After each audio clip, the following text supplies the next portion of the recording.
Welcome to the first word asylum of the new decade. The yurt blew away, it's been rebuilt, the floor's all wet, it's a very damp word asylum, but we're doing it.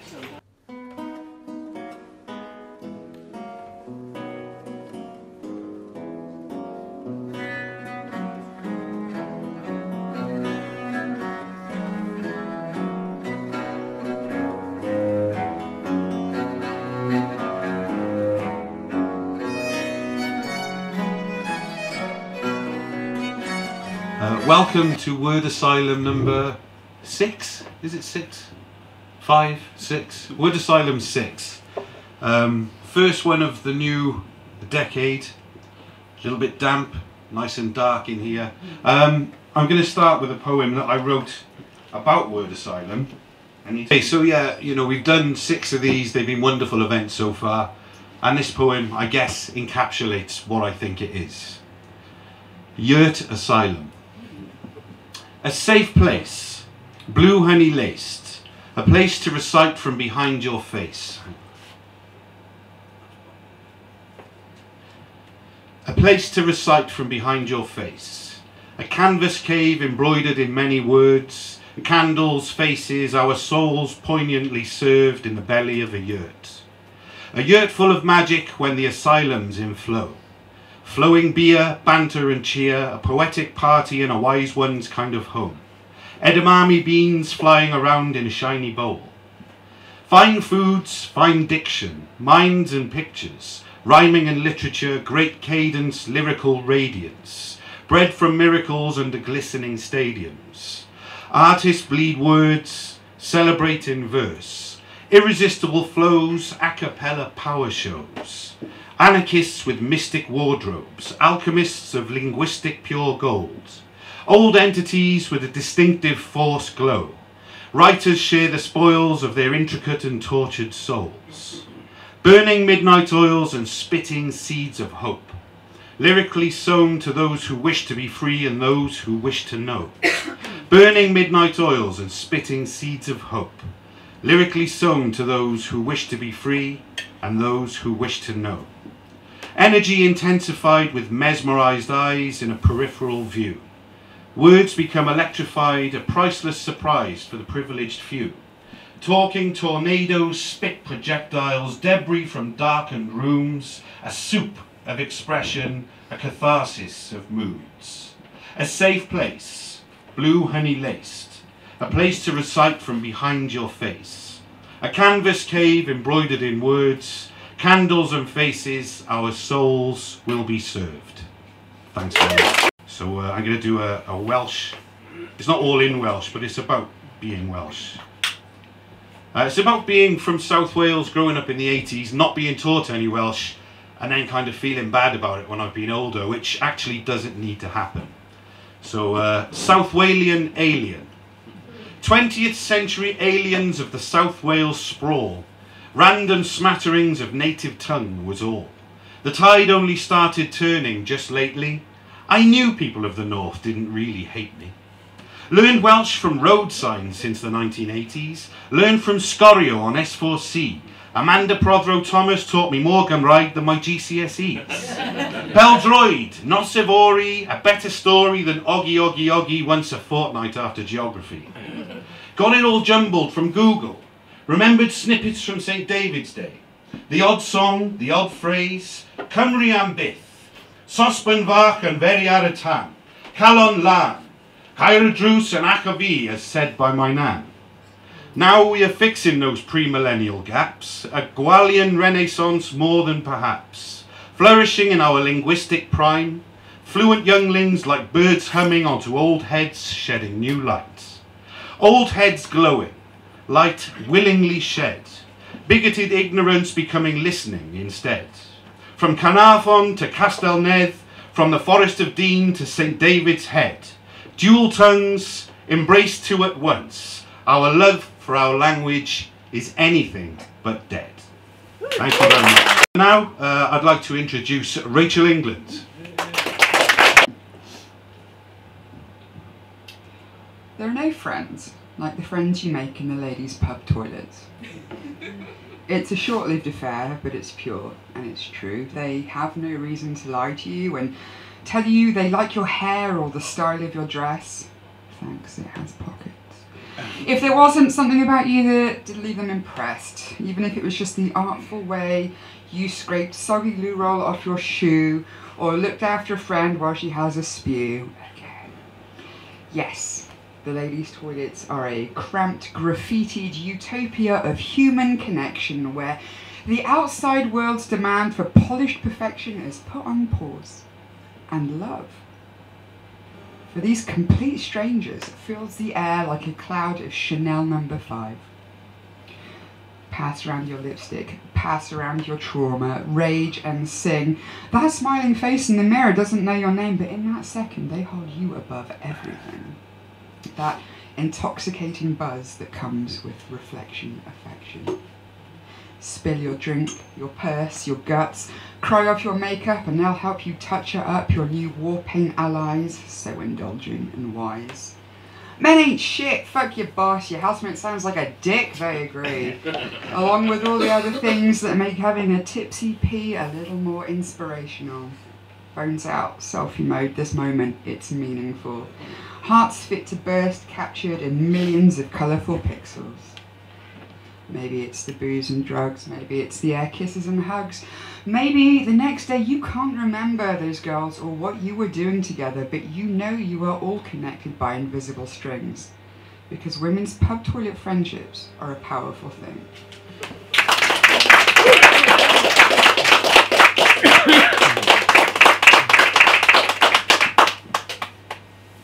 This one's a sad one about love, sorry. When love leaves, and it will in some way one day, it leaves through a door. It might stride out purposefully without looking back, leaving just the echo of the clink of the door on the latch. Perhaps it will slip out like the day's dying light, and you'll wake cold and alone with love gone in the night. Perhaps it is pushed or dragged, its fingertips clawing at the doorposts, love ripped away when felt the most. And if the door is open, perhaps it will pause on the threshold, awaiting a reprieve. Or maybe love will have to build its own door to leave. But leave it does, and then love is gone. And you're left just with the door, and what's beyond it is more frightening than before. So, tempting it is to seal that door shut, throw away the keys, board it all up, exile yourself, solitary and alone, rather than risk letting love back into your heart and your bones. Now, you don't need this love to live. You don't need to receive it in order to give, and you don't need it to love yourself, which is the best kind of love for sure. But we all know it's a different kind of love on the other side of that door. And love is risk, daunting as it may be. There's no way for any of us to see what's waiting for us. The joy, the pain, redemption, mistrust. Also passionate and furious, but still have a look through the door. You don't have to be hopeful, you just have to be curious.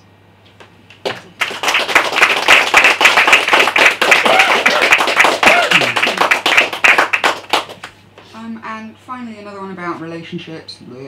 I don't know if anyone's familiar with 1980s post-punk feminist poet Kathy Acker. So this one was sort of written in her style. Eyes well, brow furrow, lip quiver, sob. He said, it's not you, it's me. This is how I've always been. He said, I suppose I don't know when to stop. Where to draw the line, I said. Chain smoke, fidget, shake. I said, I think this pattern's too dull, and I'm bored, let's shake things up. Fist clenched, guard up, steel myself. I said, I'm not the one to take this weight, it's too much. Let's continue the bliss up until what point? He said, it's spring soon, let's get yellow. Voice quaver rigid, he said, we can go somewhere else this time. Stutter, cough, sniff, sigh. He said, well, I'm ready and willing, will you go ahead and check? I said, no! And I don't like the way you dance, we don't move well together. Well, what's your best flavour? He said. Mine too, let's do it. Liar, I said. Knuckles crack, spine straighten. I know you've been eating mint. So, everyone here knows Bare Naked Ladies, yeah? No? Fuck. Because if you don't, I'll just go. Okay. So they did a song called 1 Week, and I'm doing this not because I feel like it's any demonstration of my lyrical prowess, but because Matt believed that I wouldn't. So. It's been 1 week since the laparoscopy. Doctors cut me open and took a look inside me. 5 days since my friends saw me at my worst, rallying around to make sure my stitches didn't burst. 3 days since the stitches came out, so at least I can have a shower and move more freely about. And yesterday I realised I was almost pain-free, but it'll still be 2 days before the dressings come off me. Brackets, still be 2 days before the dressings come off me. Thank you, Matthew.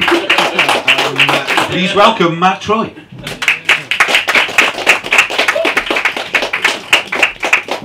How's it going, guys? You alright? Yeah. Those who have seen me before know that like 11 months of the year I'm Halloween and Halloween at Christmas.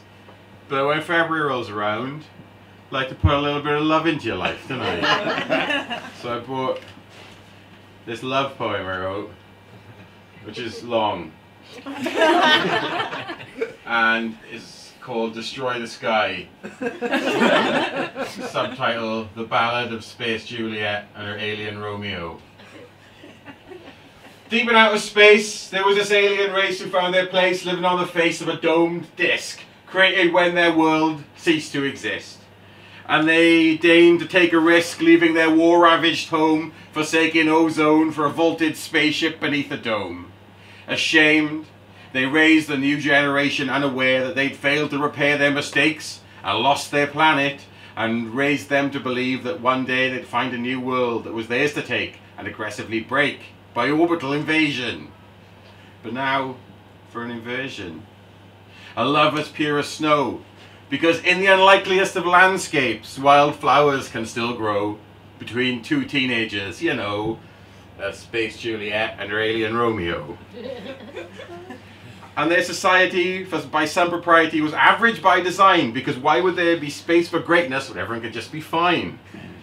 And it was against the rules for genius love fools to partner up and down tools when the government ghouls prefer to be cruel and engineer their relationships, because after all, they shouldn't let any 2 flowers grow too tall.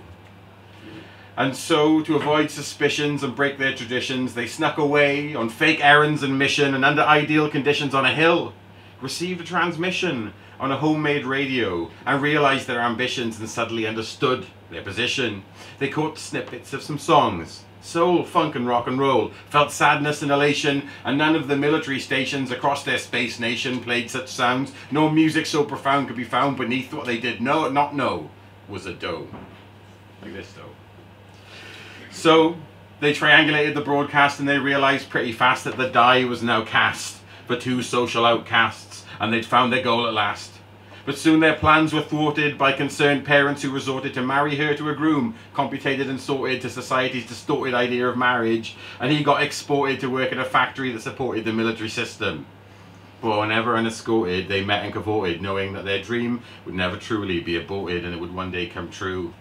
And days and months passed, and nobody knew, because their intellects outclassed the government informants that passed their way every day, and they couldn't guess what they were up to. And he used his industrial robo-suit to siphon and shoot materials and make a substitute for the items that they needed, and in fact exceeded. And in her paintings she seeded secret equations and impeded for the work needed if their covert plans succeeded. Deep in the desert, far from the pockets of people who could mock it, clock it and rock it, tip over and knock it, smash circuit and socket, stood their generation's first space rocket. And the star-crossed lovers prepared to cross stars and discover a new world and uncover a free life with one another. A tragedy was incoming from a source with shortcomings, with an attitude unbecoming of a friend of our lovers. You see, alien Romeo had told his best bromeo about his plans to go meo. But the plan wasn't well received, and Romeo was deceived, and Bromeo secretly decided to thwart his oldest and dearest brother, who was nearest to his heart, and he couldn't bear the thought of his bro's brand new start. And also because he was an ingrate who was weak, and he feared the state and had no stomach for revolution and to find a solution to the miserable moral rubble, so he stayed out of trouble and sifted their struggle for his own ambitions and volitions. And from the party he received a commission to end their mission, and it was without condition. Central Command was staunch. That rocket cannot be launched. So they took him aside and explained how they'd lied, and their world wasn't skied, it was just a big greenhouse with people inside. And he listened in terror, because any small error would make him the pallbearer of a vast funeral home of everyone they'd ever known. Because if that big dome was broken asunder, their world would thunder like into the frozen vacuum of space, and BAM! That was the end of the master race. So he took the initiative and led a cadre towards his prey, but Romeo joined the fray, dressed in the robo-suited way.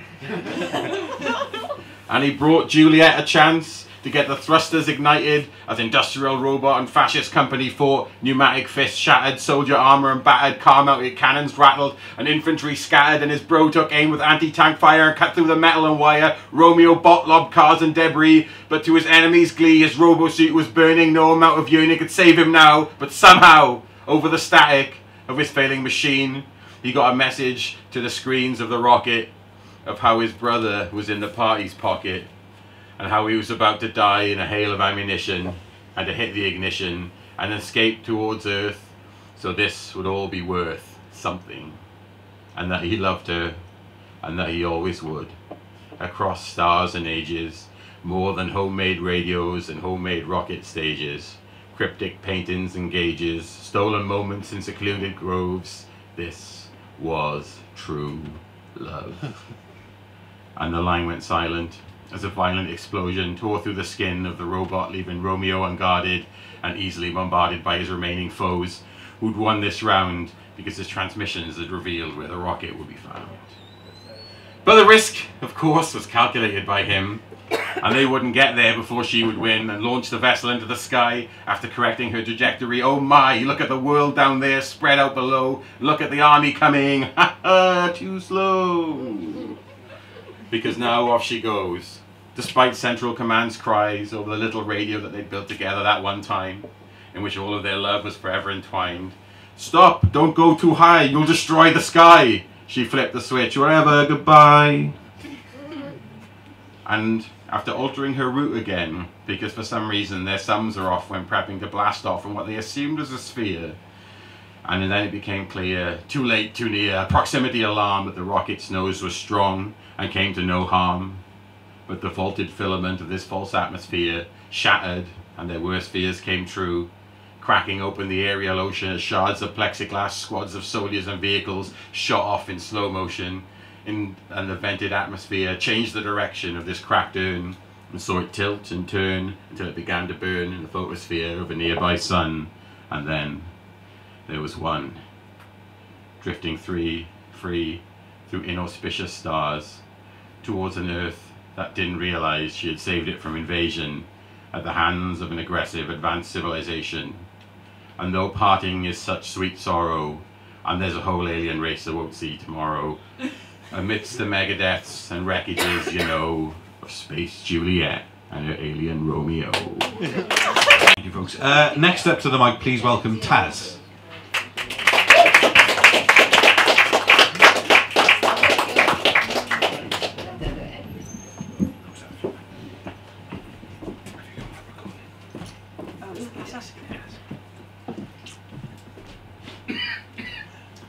Thank you for having me again. This poem is called Canna, and I read a very long version of this at Lyrical Miracles, and this is sort of, I guess, the more shorter version. I've been writing a series of poems about Cardiff suburbs and stories and kind of my experiences, and this particular one is sort of around Pont Canna and Canton, both of which are named after this woman called Canna, Saint Canna. And she originally came from Brittany. She was a princess who was the great niece of Isolde from the Tristan and Isolde myth. Just as I'm going to find out. Anyway, so this is called Canna. She squeezed the night into a fenced-off park we had snuck in. The sky arched its back, let unfold the stars to shine bright, leer at the erotic children. Dawn's farewell chorus snarled and snarled at the keys twist, A tail light on a ferry blew out in time's old mist. In another tale, 1500 springs ago, a priestess, princess, great-great-niece of Isolde, blew a kiss to a lone wakeman stood on Tristan's secret rock. The sea rippled into a lake in the waltzing haze, quiet as death, a boat slow bobbing up and down like pilchards on crack. I have seen her in the faded pillars in lonely grey mock facades, shaking in the January blossom, sitting on grass till noon sun swoon. I have smelt her at the market's gate in the honeysuckle, in a deadly duel with fresh fish for the right of scent. I have seen her on the hands of the kitchen clock, stuck on somewhere past 3 for 3 whole years. She is the yellow speck of dirt dotting the eye above the clock's minute hand, trembling a little each time the front door is slammed. I chased her past the twinkle of amber that lights up the bridge, when she sneaked to nursel a green giraffe. The arboreous forget-me-nots lining the bank held me back from the daffodil stalks. The squares under my feet buckling, under promises from gods false and real, anointing the hems frayed in the oozing dark holy, wine turned into water in the eye pool of Cana, I drenched in her lacrimae. She weeps the road that mitzvahs the rush hour evensong, past the nursery dentist podiatrist, Belal's secret minaret 2 roads parallel, lily white of the old vicarage slow peeling the synagogue, revealing a domed office block.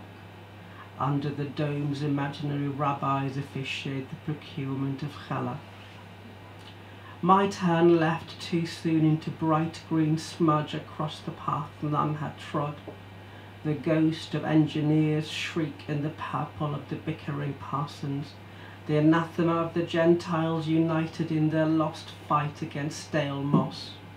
When at autumn's hest the leaves bake in October sun in their doorway congregation, sing the sermon that climb up the Gothic arch, smile at Catholicus, older gods of the city's past, in the gargoyles of the chiselled hyena, or was it a hound or a wolf, their lupine sighs the breath of Cana. To the end of my left wisteria cajun entrance 2 weeks in spring, when lilac gives up in green, heads lift the beady shroud that babble in night's nacreous sleep to hydrangeas who light up the ghost of a pale moon, still smiling in velveted red. Fallen, the red berry splatters chide the footsteps parting the corner. Ivor Davies pummel old Admiral Napier with saffron fists. The resting glow green curls up in the eyes of a muttering past. Those eyes I have seen before in the weave of a basket upside down, the eyes that sang August songs. Alone I sleep with the light on, a distant light not too bright that falls asleep at dawn. I sleep to a distant hum, Gabriel Foyer, charting the corners of the night where spiders and fairies make out the rind of song. First light turns green to beige, the floating dust of the light path twists cobwebs from the past. I hear laughter muffled in Gaelic. A fig that held out in the fridge in its quartered punnet makes a feeble note upon the lifting of the lid. I buy them too close to ripe slush, to be peeled, bitten, for a knife plunged deep into purple over and over. I wonder if she should be eaten at all. That first bite is the conqueror's celebration, molars sinking into rose-pink moan, seeds of sin sticking to the fillings, and the alarm's ring is shattered my illicit dream. In my hours, in the harem of red, the reserved back row in the chamber faded blue, she was the brightest ceiling star. When the lights faded at the turn of the switch, the brightest lingered a second longer to the unfolding rhythm of a verse. past the tabby tail clipped short who loiters in the half-circled bush, sniffs the tiddly green figs when none looks, in a bar across the crossing with butchers kept locked in, and pelicans looking in her framed glow she wears blue. Canna watches, she watches the vertiginous in their gimlet mass. The stars and I drink the night, scribble the notes to weave dawn's chorus. Thank you. Okay, thank you very much, Taz.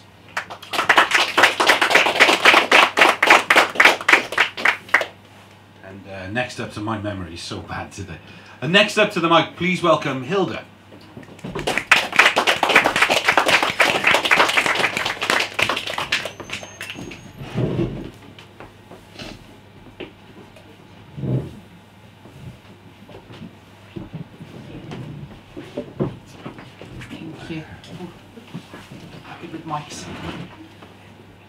I wanted to read you something brand new, which was a bit scary, but something I wrote at a writers group literally the other day. Go to Roth Writers, just down the road, which is really, really lovely, and this is from this Tuesday. On the industrial estate, where your mind resides, when your mind resides, when your thoughts won't abide, you seek out capricious ceilings, blank panelling across your mind, covetous emblems collapsing in on themselves, as it were, from a heavy drop of tears. As the shoe veers, led by the hand along disintegrating railings, sloping like war-torn relationships, echoes that you'll never quit, abandoned shells, always breaking the mould, soft cells on the porcelain floor, a love tainted by excessive weathering as you try to retrieve your bearings. In the concrete village, the seagulls shoot through the roofs without ever landing. The slope tears as your feet relinquish their footing. You dip your eyes into showers of flaking paint, flailing walls that won't remain for long if it can be helped.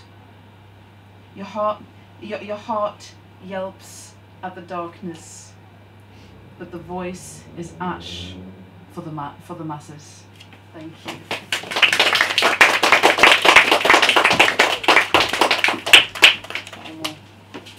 Along the same vein,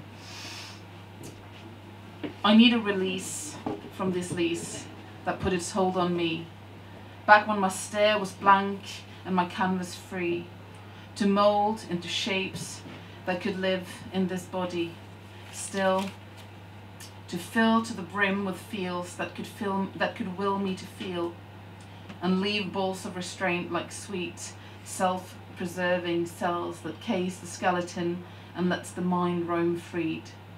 The love you know, when freedom is a term. My heavy locks deadlocked like a frame, interwoven with my name, dead names. My body concave, a cave I've made, from which there's no escape save for the scope of roots within, and yet the skin. Cut the skin and bones become paper, for others to scribble their clout. Colour me straight, colour me whiter than rain, for there is no room for storms in these veins. Whatever might wash away the stillness I wade through, impressions of thoughts that feed the ones I crave, are welcomed with the naked arms of one who never wished to object. The handwriting of life on flesh is cruel, but at the very least, it's real. Thank you. Okay, next up to the mic, please welcome Fran.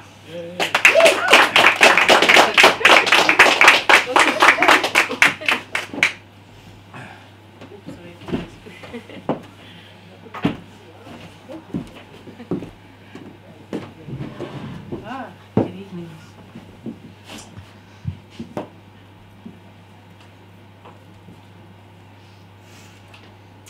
alliteration of P's for positive peace. Positively perfect, peaceful poems for peaceful protest for peace. Positively perfected for the people to awaken their passions, for positively living and positively loving and positively pleasing love. Perfected for healing pain and promoting pronouncements of perfect peace for peaceful pleasure. Please to police the causes of poverty and help the poor to find their positive power perfected by positive love, purposefully for positively passionate people to prevent politics promoting poverty and prohibiting privacy with policies which create pain, and prey on the poor, preventing peace by playing with unjust profits for pharmaceuticals to prescribe pills for pseudo feelings of peace and pleasure for profit. Who prays to the prophets for peace, like Plato, Peter, Paul, Psalms and Proverbs, perfecting the paradox of the placebo effect of the true faith, which means to positively live for perfect peace as goals personified, by us creating our own pharmaceuticals perfectly present in us as a present, and this is presently pleasing for perfection of presence in people physically, for perfect physiological functions, for perfectly positive psychology, for paradise perfected for peace for the people, producing priceless pictures of perfection personified through the passions of the people. It is perfectly possible. Who wants the proof?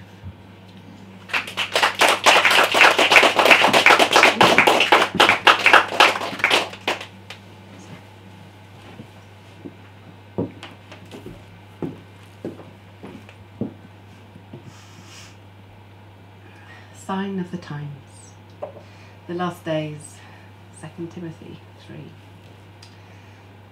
Drip, drip, drip, drop, drop, drop, desire, desire, desire. Delirious, delinquent dreams of perfect people, of perfect women, of wealth and material happiness. Everything you have ever wanted, everything you could ever want, everything. Sunny page 3 becomes live on 5 to lead you into temptation. Get rich quick, bet and gamble here and now so you can be in the Times Rich's list of the so-called privileged people. Mirroring their self-indulgence of everything, selling you everything for an independent life of sin, thin illusions of sex which are virtually unobtainable, sell a permanent market of inexhaustible perfection, sex for this and sex for that, sexed up until the innocence of life regresses to children. Children, even babies, becoming nothing more than images, to some not really human beings who need protection and guidance. Children need a guardian. We need a guardian for joy, life and beauty. Let's pretend we care. Let's print what we dare. Killings, stabbings, dying, death, disease and murder. Murderous words and vices, psychopathically cold, selling sex, sex, sex and more sex. Again to drip-drop desires to make you dependent. Addicted to the feel-good of daily addiction, a need to feed the paper perfection of celebrity and vice, wanting to entice to buy your fame and fortune for a life that's nice. A television and telegraph for the observer to idolise the 7 deadly sins. Buy your death here for only 66p, to sell your soul to the devil. Sacrifice your faith and love here to fear 66p to buy your ego desires and sex on a Sunday. 66p to sacrifice the Sabbath. 66p for death. News of death and deathly news. Dying to love. Dying to hope. Dying to faith. Dying. News today. Let's create some fear because Armageddon is here. Sell, fear. They can't get enough. Comfort with temptation and they will buy redemption. Sell more fear, and then they will positively die. For surely to positively die means to negatively live. Yes, you negatively live in fear. Oh dear. Hark, the herald says, here is today's good news. Just as it was meant to be in Eden, so it can be again, and so it will be. To positively love is the only way to positively live life for all. So let's publish Life Today.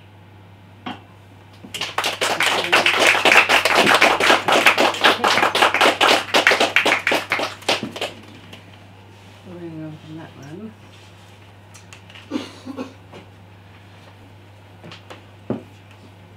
Right. So yeah, Does everyone know what a cortisol is? Yeah, so cortisol is after you get the sort of initial adrenaline, it's the stress hormones that prevail and lead to anxieties and most ill health. Really, most ill health will come from stress, and the cortisols are the stress hormones. But they're there for us to get out of danger quick. And yeah, I've got 19. Who's seen 1917? Yeah, and just that sort of devastation of war in the trenches. And I did a production with the choir that I sing with last year called The Return, which was about a soldier going off to war, a young lad, and then coming back with post-traumatic stress disorder. And life was never the same for him again. So I use a term and a hashtag, actually, love is not a cortisol. And so looking from a physiological point of view of love in the body, then it actually produces an endorphin love, which the positive neurotransmitters of dopamine and serotonin, which of course the antidepressants. Oxytocin is the one that mothers and babies release, so it's all about connection. And then anandamide is the bliss molecule, which when we're happy and in love. And this poem's really looking at the causes of stress and breakdown of people and society. So it's a bit harsh at times. It's called Armageddon. The world is going mad. The cows have gone mad. The dogs are howling, women are wailing, and men still fighting bloody wars, raging in blood-gaping wounds of torn, decaying flesh. Families, mothers, babies, and children, the fallout of sinful egos overheated and fueled by toxic livers, full of raging chemical warfare. 2020. So-called life becoming virtual and voyeuristic games of pornographic warfare in sinning cities. The messages of our Father forgotten of how love shapes the child, shapes a man and his family, creating positive love or not. Faith, like Abraham and Jacob, becoming Israel, climbing the ladder to heavenly healing, creating love through consciousness, which is being forgotten rapidly. Love is being forgotten, falling short, falling short, falling short. The cows have gone mad. Women's memories drying up for sex, and sexual perversions of loveless sex leading nowhere but war and conflict in their souls, in their cells, in our world reflecting us. Memories growing cancerous breasts of betrayal of love and life. Carcinomas of fleshly lust, joined by man boobs, shriveled balls, and wilting penises of confusion. Since when do we know better than nature? Since when do we know more than the Creator creating creation, evolving life? Since when do we know more than evolution, creating life? Adaptation, our cells reacting to what is given to them, is how they work. Constant monitoring, constant sensing, constant evaluation of life experiences. And scientists proving what we already know, if we listen to our hearts, if we listen to our spirit of love, if we listen to the word of the whole life and organic principles. Not scientists giving complicated names to own our body biochemistry, to own the chemistry within and capitalise on solutions, allowing suffering to thrive and prosper. For money to selectively control the masses with unauthorised money transfers, paying to talk, paying to drink, paying to breathe. Paying for love, for our God-given right to love. The cows are going mad, being intensely farmed in large chicken cages, pumped with synthetic hormones and antibiotics, fattening you and your burger. The pigs are going mad, as they are little more than grunting caged bacon, the barely living egg machines in factories of caged boxes of bruised drumsticks with no arnica. Sheep with no shepherd, bleating on deaf ears, and fish farmed fat pumped pink for fucking profit. What are we thinking? What are we feeling? Nothing? Are we numbed and blind to this abuse? cut off, living in denial and plastic-wrapped ignorance? Is this abuse of souls okay? To raise a life only for food, that poisons us with shame and gluttony and greed, pumped with drugs, feeding to our children, to our children, to our children. To raise animals only for food and profit, to deny them their freedom and their life only to kill them and eat them. I vomit at the thought. I vomit at man's ignorance and heartless greed. I vomit at the disrespect for life, creating famine for all. Love never hurts another. Love is never unkind. Love is not a cortisol. God will vomit man mean choices back with death. Anxiety, depression and death of the happiness we are all seeking. Death of the love, joy and vitality we all yearn for. How can we gain love's spirit with cruelty? Abuse to abuse. Cage the animals to reduce CO2 emissions is madness. The consequences will be death and famine for all. Death of the whole spirit of love. We cannot gain life from sacrificing love. The planet is going mad. The world has gone mad, the soil depleted of natural manures, replaced by chemicals killing the soil, growing styrene cancers, making dry bones, with plastic foods and rubbery fish drinking estrogen waters. Parents are going mad. Parents profiting from children in the name of education, educating them to debt and hopelessness. Desperate desperation, stress and fear, schools with bars like prisons, and human rights for those who forgot their victims had human rights, when they forgot their hue, their loving spirit.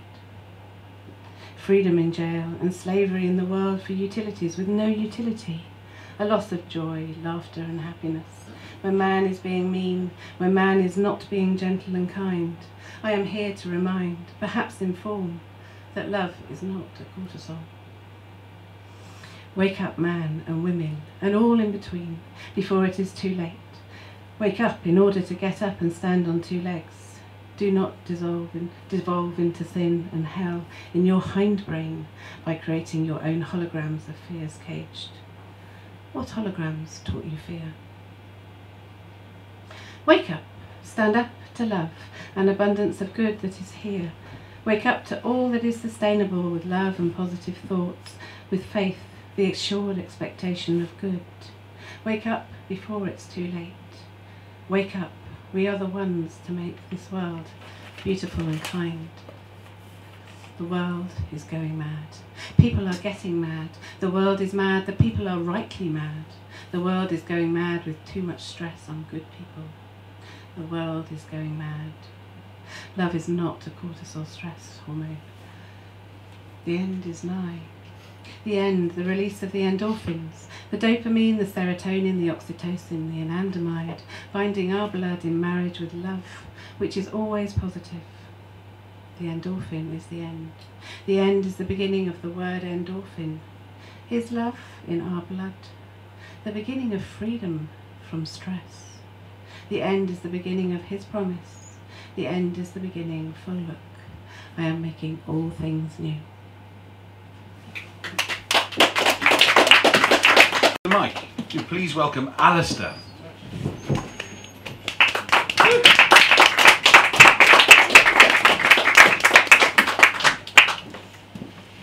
Yeah.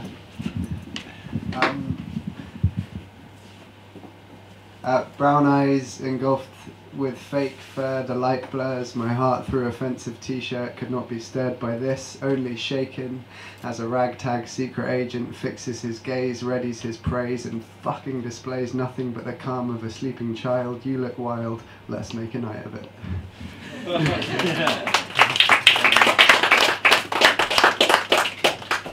Cocked brow and loaded, an empty room with him in her sights, her honey monster man nowhere to be found, her smile lifts him, hand shifts him into the lioness's den. This is nothing new, they've been through all of it before, but he still dances through stupor as a soldier assaulting a course where personal best is maintaining composure and failure is slipping and sick on the floor, marching on.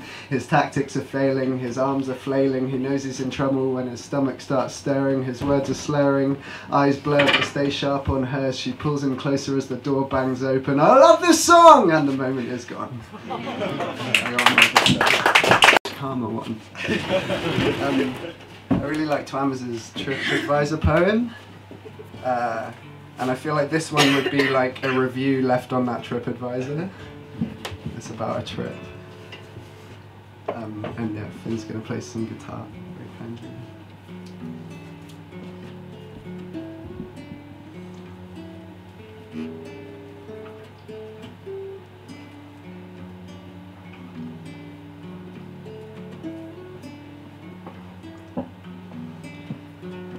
Tossing around in a bowl of beach, between cliffs and appalled families' heads that shake like a sun-bleached sieve.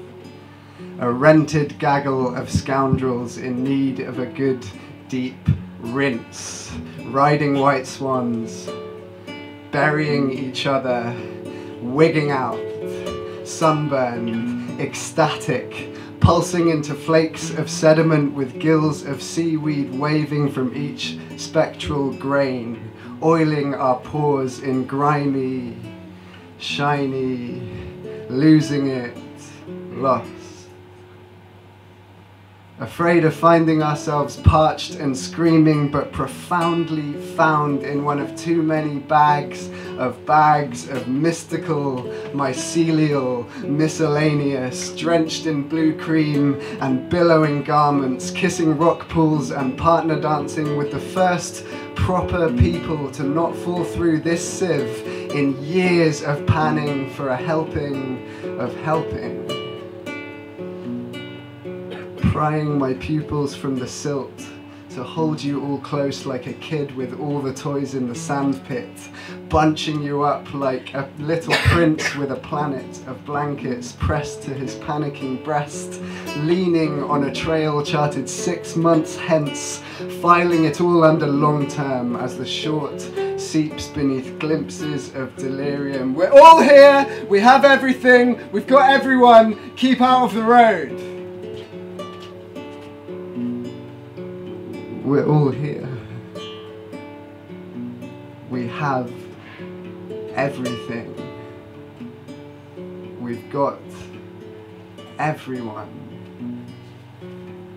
Keep out of the road. Now flowing through borrowed lenses, a soft focus, slow motion kaleidoscope of caked up bliss, thirsty, sharpening, excommunicative, gluey fear, splayed on the land with our heads right here, communing with our hands in undulating knots of Bluetooth sand, or sat across me, crying in a sparkled hat, releasing our deaths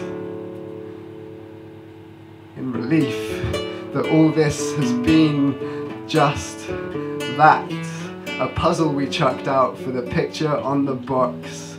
Throw out your socks and breathe, easy.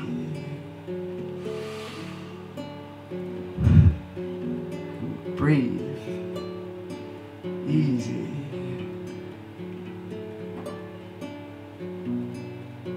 For you'll always be seen when you stick with the herd. Applause for Finn and Alastair. Yeah, nice work. Okay, next up to the mic, doesn't need an introduction, but I'm going to introduce him anyway. Please welcome Will Ford.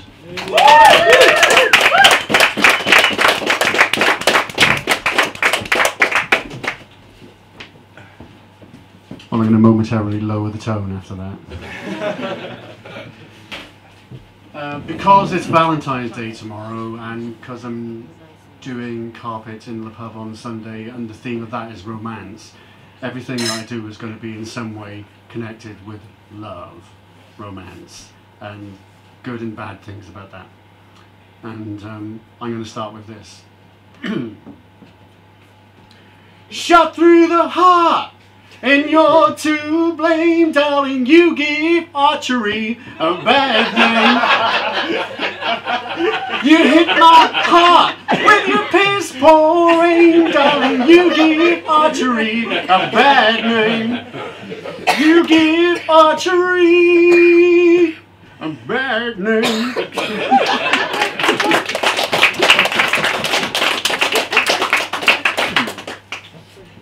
And the reason I did that one was to warm up my voice to try and do this one, because it's a parody, a very short parody of a Madonna track.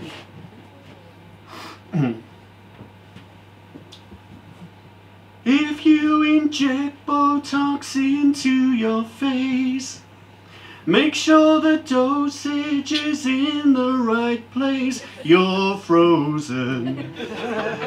Left eye looks half open. It's better not to start. Ooh, you're better as you are. To those who disagree, flip the birdie. Okay, next one is more serious. Even more serious. Okay. I wrote this today. I'm not entirely sure that it works, but this is going to sound ominous. I'm going to dedicate it to some of the boyfriends my mother used to have, and the ominous stuff will come in later. But this is romantic do's and don'ts for those unsure of the answer to the question, is my behaviour toxic? When attempting to be romantic, there are a number of do's and there are a number of don'ts. The number of do's is potentially infinite, because even if they are largely variations on a relatively small number of themes, if they are genuinely romantic gestures, the desire to make them will rise from within you through knowledge of the one or whatever number of people you happen to love. You see them, you hear them, you remember little things they said or did, or their joyful reactions to this or that. Without even knowing it, your soul made little mental notes of the things you were paying such enraptured attention to, and you didn't have to try when you wanted to be romantic. You just knew what to do. You just knew. You just knew. You didn't do it for yourself or to prove anything. You did it because it was the obvious, the natural, the only thing to do. And when you did it, it was unique. It was special. It meant something. It got remembered. And whatever it was doesn't even matter, because whatever it was a sign, a metaphor, a symbol for that feeling that could only exist between her or him or them and you.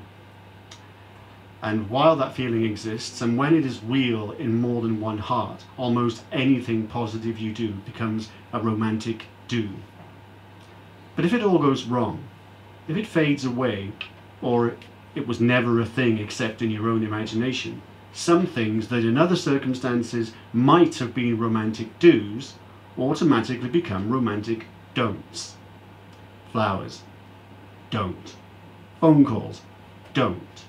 Sweet little messages at random times. Don't. Trying to prove you are better than your replacement. Don't. Believing the restraining order was an overreaction. Don't. Parking your car under their bedroom window and still be looking at the closed curtains 2 hours after the light's gone out. Don't. These are not romantic gestures. Waiting somewhere you know you may see them, but making sure they don't see you. Don't. Declaring out loud they are yours and you will be together. They'll see. They'll see. Don't. Declaring the same thing inside your own head over and over and over. Don't. Replaying and rewriting your memories of your time together as some picture-perfect paradise that is exactly how things will be if they take you back. Don't.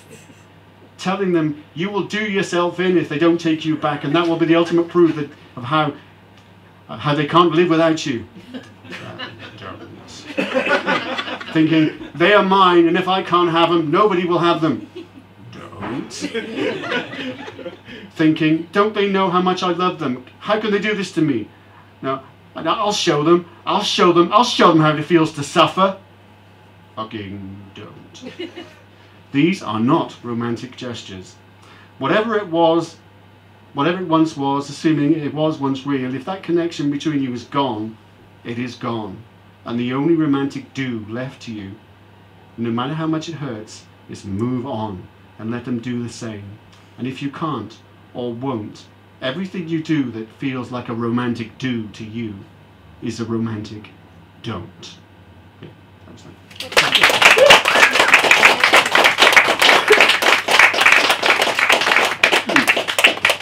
Of course, you can just make up some bullshit in 5 minutes at a writer's group, and it can still sound a bit romantic, but you know, it's only real if it is real. But you can still write words like words for about nobody in particular. I should be going, yet the likelihood you will smile again makes my feet reluctant. The twitch just before the upwards curl of your lips is almost imperceptible, except to someone who has seen it up close and knows the brilliance of your inner light that will follow that merest flicker of facial muscle, and how much would be lost by not being present when love or mirth or whatever motivation purses your lips in vain attempt to suppress the absorbed sunlight you release back into the world when you share that most precious gift. And although I should be going, I can't leave. Not quite yet. Okay.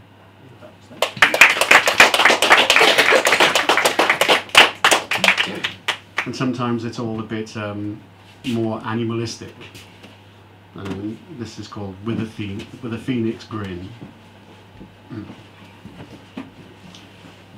This is not about a starry romance. This is not about an undying love. This is not about taking a chance on seeing if heaven's above. This is not about making a promise, though promising the night may be. This is not about any kind of happy ever after, but there is a happy ending that can set you free. Well, for a little while, yeah, at least. We lower our defences to release the beast that doesn't care if our luck is good or bad, and only gives a fuck if there's a fuck to be had. Decorum, politeness, forget that shit. Sparks have been flying, now the fire's lit. Soon we're gonna fit like a hand in a glove. In this moment nothing matters but the push and the shove, but to rush it would be a terrible shame. Let a finger linger longer in the warmth of the flame.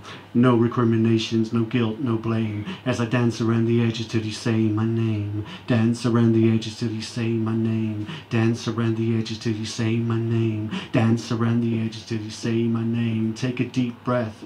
Count to 10 with an O. Let it go, let it flow again. Repeat until the ecstasy makes you lose control before you count to 3, and the tsunami crashes on your shore, and a school of endorphins teaches you more.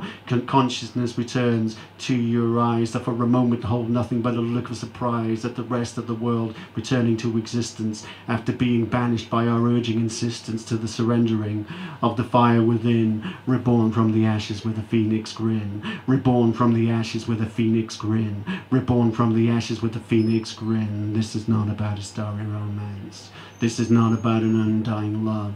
This is not about taking a chance on seeing if heaven's above. This is not about making a promise, though promising the night may be. This is not about any kind of happy ever after, but there is a happy ending that can set you free.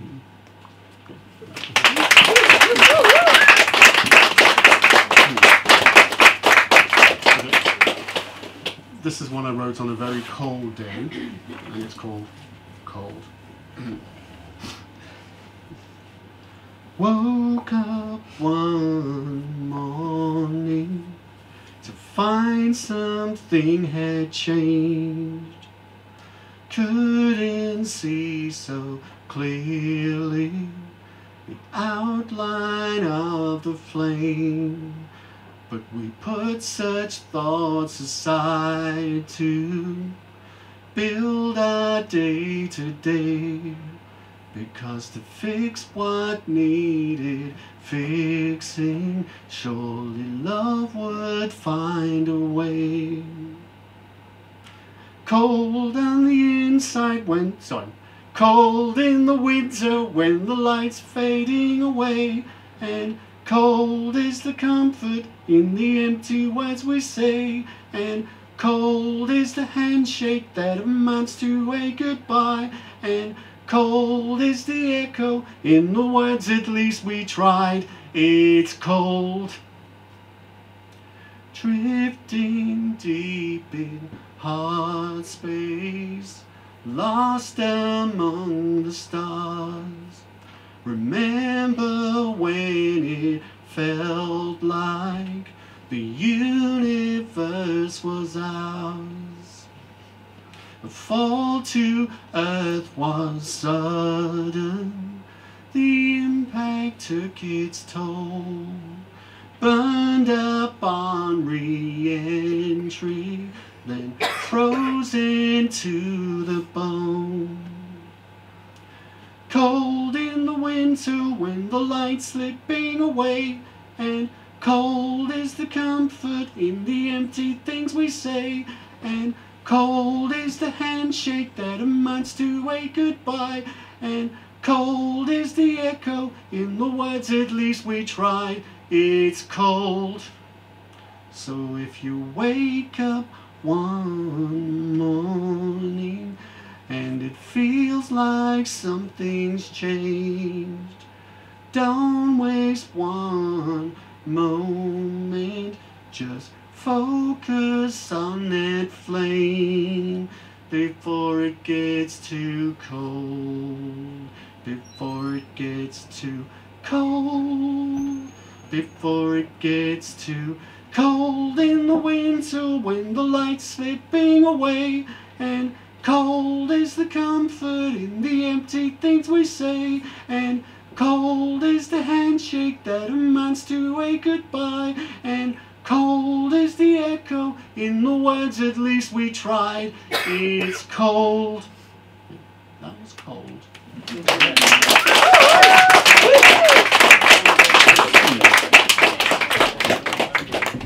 One more slightly happier one. Take it slow. There will be some hummed instrumental in.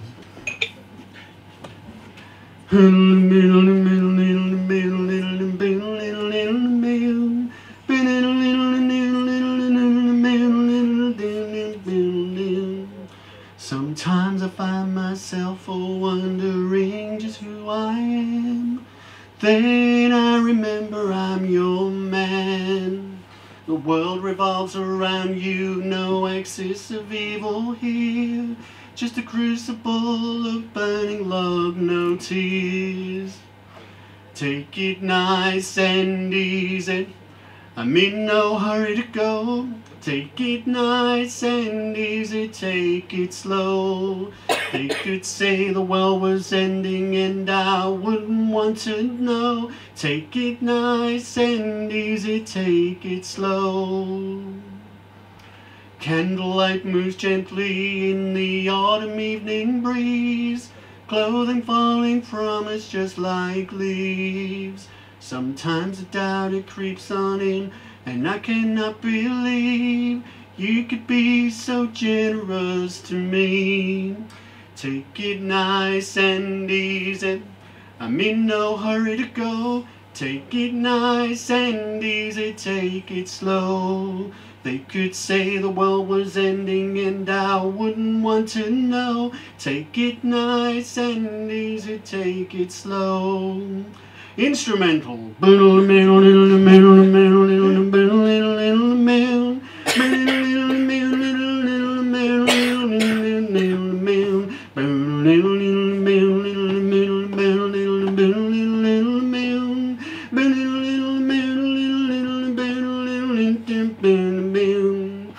Shadows dancing on the ceiling as we pick up speed.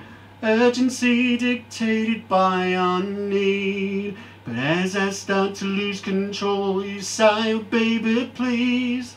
No snack tonight, I want the whole damn meal. She said, damn everyone, damn everything, damn every mortal soul. Till we done's none but us two here alone. Sunrise may bring the noise and pain of life back to this home, but tonight you're mine, she said, come on. Take it nice and easy, be in no hurry to go. Take it nice and easy, take it slow. They could say the world was ending and she wouldn't want to know. Take it nice and easy, take it slow. Take it nice and easy, take it nice and easy, take it nice and easy, take it nice and easy, take it slow. Okay, I'm done now. Come back, Word Asylum, part to Durr. I'm going to do a couple of poems before we move on with the rest of the order.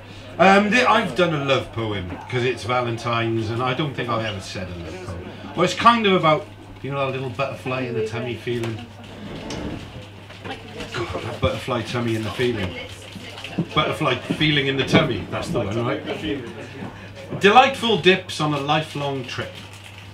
Road I'm on a road to anywhere and everywhere, but I don't know where. Maybe nowhere. Yellow bricks a long way back down the way, left Oz behind forever and a day. Solo driving on my lonesome motorway. Met many maidens in transit, avoided dangerous bandits with knives, Bonnie and Clyde's, baggage of ex-lives, savage prospective next wives. Psychos with friendly eyes, crimson tides, demons in disguise, demons not in disguise. Brothers soliciting bribes, the others their twisted lies. On my motorway I drive, drifting with no ties and a divine majestic tribe. Enjoying simple times, keeping excuse me. Enjoying simple times, keeping my eyes on the road and my hand mostly upon the wheel. Dip in the road and negative G hits me deep in the feels. Sudden tug at my guts leaves me breathless, just for a second. The air is sucked from my lungs. Merry chrysalis, said the butterflies in my tongue. Road I'm on a road with a delightful dip. Maybe a highlight of this lifelong trip. Road I'm on, making my insides fuzzy and my eyes smile. Road I'm on is sunny and bright. I enjoy feeling fine. That dip in the road is changing my mind. Dip in the road, I want to turn around and have another try. Dip in the road, I want you to be on a crescent, perpetually present in my life. Here we go, that's my love poem.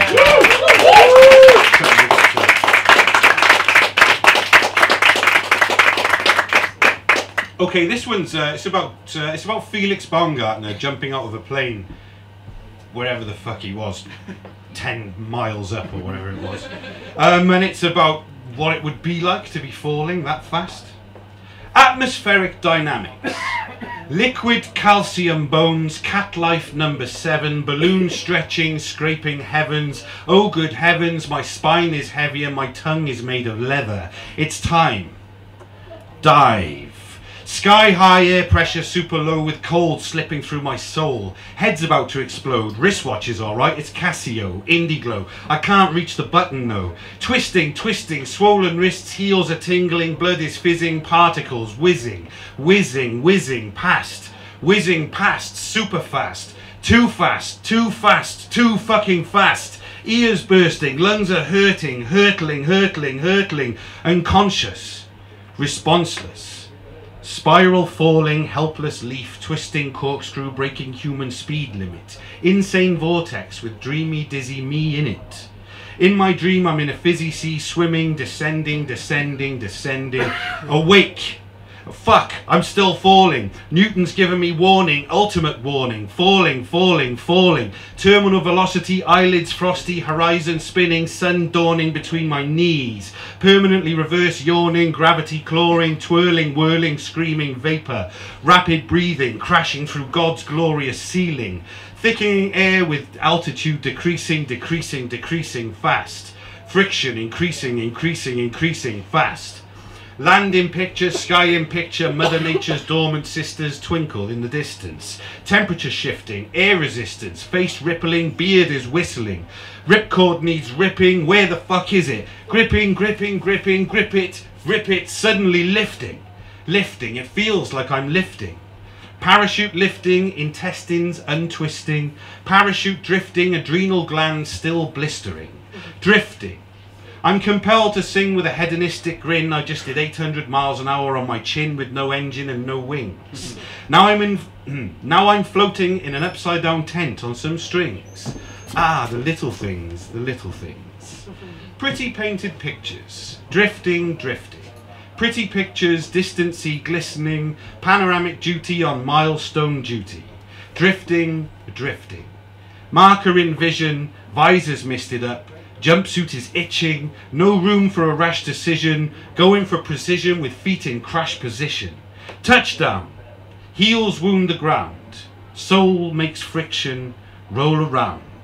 Choose ambition as your addiction, I made it down, end of mission. Thank you very much. I'm going to do the last one that I always do. It's about drugs. If you're offended by drugs, then tough. TripAdvisor. I'm your TripAdvisor. Give me a fiver. I'll put your mind in a liquidizer. Give me a tenner. I'll show you the ways of Terence McKenna. Give me a 20 spot. I'll take you to dance with Alan Watts. It's all a wibbly wobbly world of splendour. A trip or a journey, depending on your agenda. Lick the tiny stamp. Return your mind to its sender. Remember, it's a place you visit. A visual chemical render with no spiritual limits. Watch the world stretch and bend as you flex and bend with it. Journey to a funny place with all your friends in it. Burning rainbow mind, indigo honey laced, watching runny brainwave traces on you and your buddies' bendy funny faces. No come down crap or chemical pickled shit to contend with. Just coming back with a chemical tickle from your trip to be content with. Eat crisps, lick your lips, laze around in your pants, smoke spliffs, eat more crisps, watch those curtains dance, be reflective, eat digestives, drink tea while your buzz makes like a tree and leaves, mind intersected, soul invested. Think how fun it is to go from A to D without B or C. Smiling widely, smiling wildly, on some hallucinogenic brother duty. Shining like some kind of diamond in the sky, with an energetic lover named Lucy. TripAdvisor, a trip or a journey, trip or a journey. You decide. Thank you very much. Next up to the mic, please welcome Nick. Woo!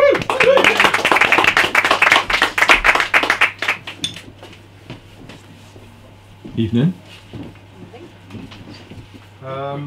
So I'm not doing all these, I just grabbed a few. So the rain is actually kind of like integral to Welsh history, Welsh identity. Were it not for mountains and rain, the Britons that were being pushed by the Angles and Saxons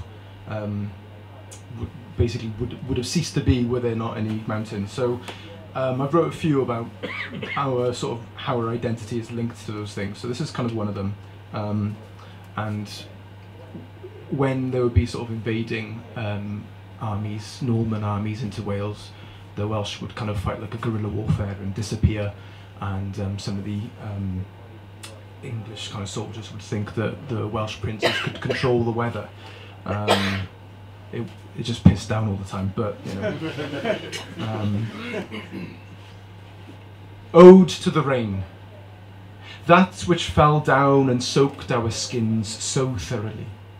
That which danced on muddied hillsides and mountains. That which carved our valleys and weaved through swift rivers. Crafter of land and shaper of past.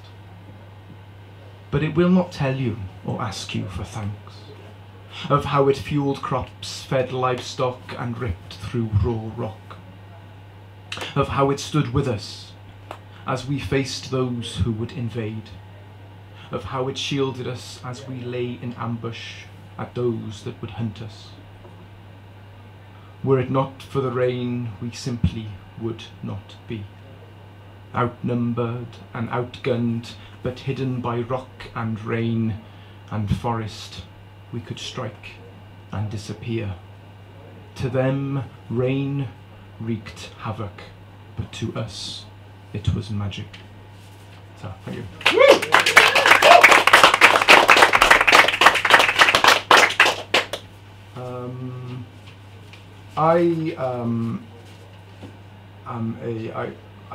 I've learnt Welsh later on in life, and I speak it every day, but it's been a long journey, and it's interesting being from Newport and then kind of going then to suddenly being in a very Welsh language environment, and the two kind of worlds clash sometimes, so this is about that. To live in Wales is to live in two nations, two cultures and two languages. One world, however, has to always live in the other. It has no choice. The other, though, never even bothers, barely even aware. To greet a stranger in your mother tongue, completely taken for granted. Never been questioned over the use of your language. Never felt pressure to switch your first choice of words because it is deemed rude by one or two people in that group. That's what it's like for Welsh speakers sometimes. Outsiders in their own land. Fellow compatriots look at them as backwards or mysterious. Because in Wales, we don't teach our children our history. We teach shame and embarrassment. Our people are reduced to rugby, conquest and sheep. Yet there is a world which thrives beneath this heavy cloak of Anglo-ignorance. This world speaks and sings and screams in another speech. It has hopes and dreams, but you'd never hear them. Because why would we broadcast the native language of the whole island of Britain? But live on it does, next to the bulldozer of tongues. The most spoken Celtic language, yet many haven't heard it. And here I enter. I desperately try to dance between the two. Too Welsh for my English-speaking friends, yet when I go to an Eisteddfod and I stand in a crowd, I feel like I've been cheated out of something. I speak Welsh, though I'm still learning. But my second language origins are all too obvious to me. Thousands of people singing songs I've never heard. Idioms still confuse the shit out of me, and a whole culture in my country is only known to me because I made the effort to try and see it and be in it. The stark reality is there's little room for Welsh speaking Wales other than our anthem at a rugby game and a few phrases learnt at school. It's time we open the doors and let the outsiders come in. Diolch, thank you. I wrote this about sort of 2 years ago. My opinion has changed slightly since then, but you know, it's of a time.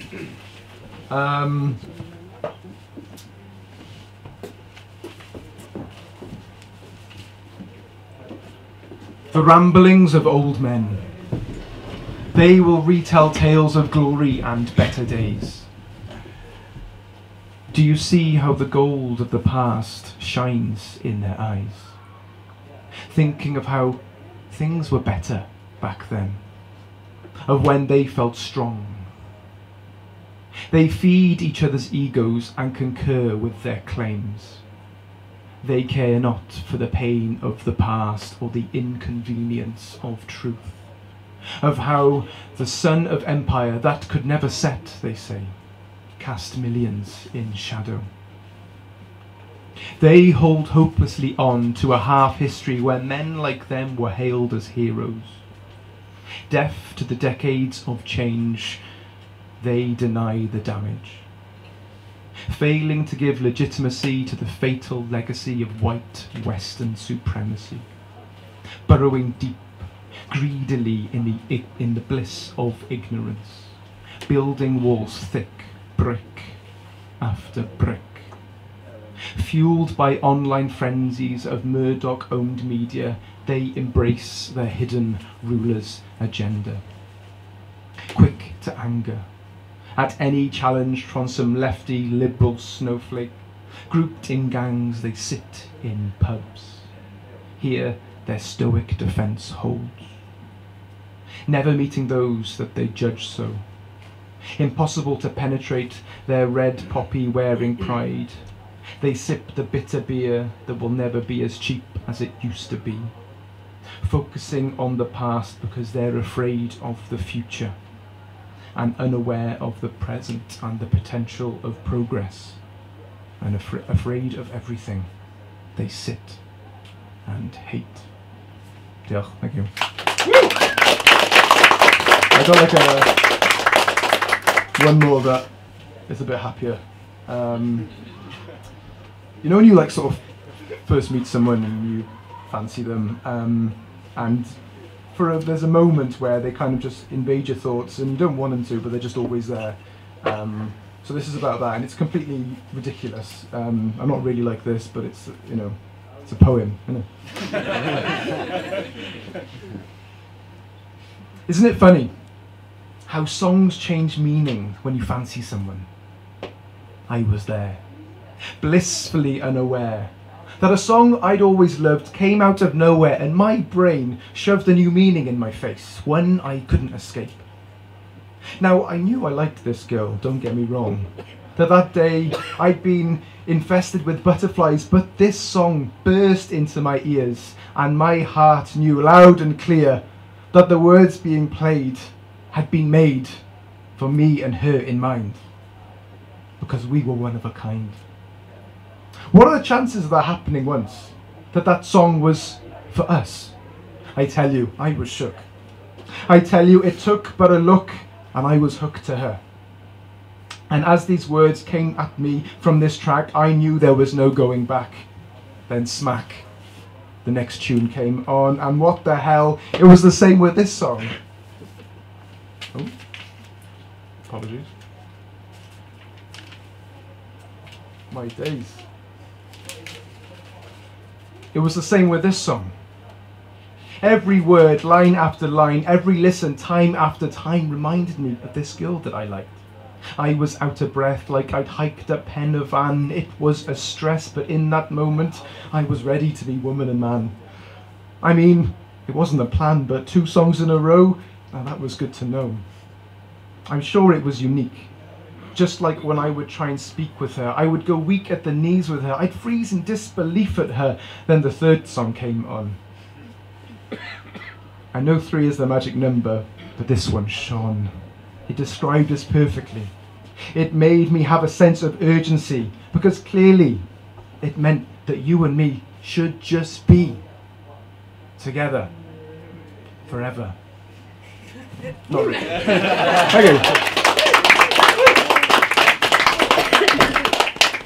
Please welcome to the mic Jamey P.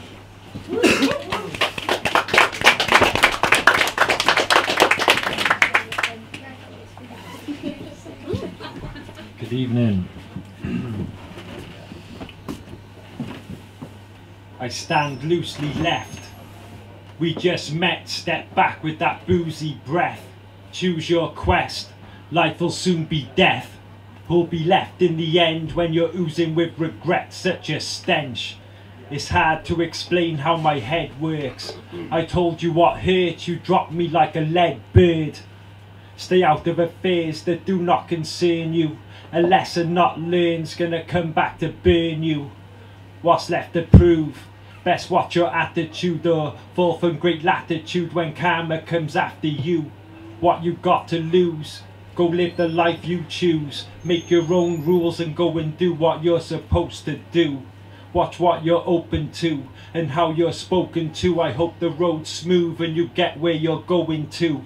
I know what you're going through, cause deep down I'm broken too. There's evil in this world, I just hope it doesn't notice you.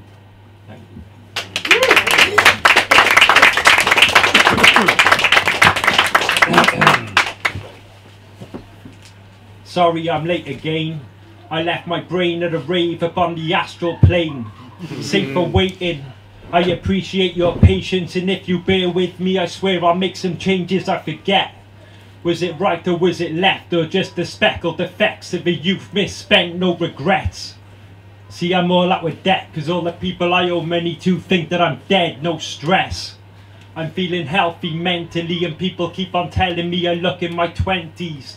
I don't battle no more, but it's best not to tempt me, test me, and get burnt like an effigy. MCs come 10 a penny, but not many are heavy. Every bar I pen's deadly, man heads ain't ready. You ain't as bad as my pride, simply unspeakable. Fuck with my people and I'll give you a speaker full. Double-edged rebel, feral since young. Trouble with a pencil, got the devil on my tongue. You ain't nothing like me, I'm nothing like you. You stay the same while I change and improve. And I don't mean to be rude, but screw your point of view. And I just ain't in the mood to listen to your tunes. It's not about the views, dude, you got it all wrong. Cause 10 real heads are worth 1,000,000 morons. I took a crooked path and couldn't find a way back, so I kept on moving and I learned to adapt. I remain the same stranger wherever I may wander, and I don't give a flying fuck whatever people ponder. I used to get fucked too often, now I'm modding the noggin, but I'll never end up bitter like a bottle of hobgoblin. I'll still be a 6-spitter when I'm dodging fucking coffins. When I'm dodging fucking coffins. Thank you.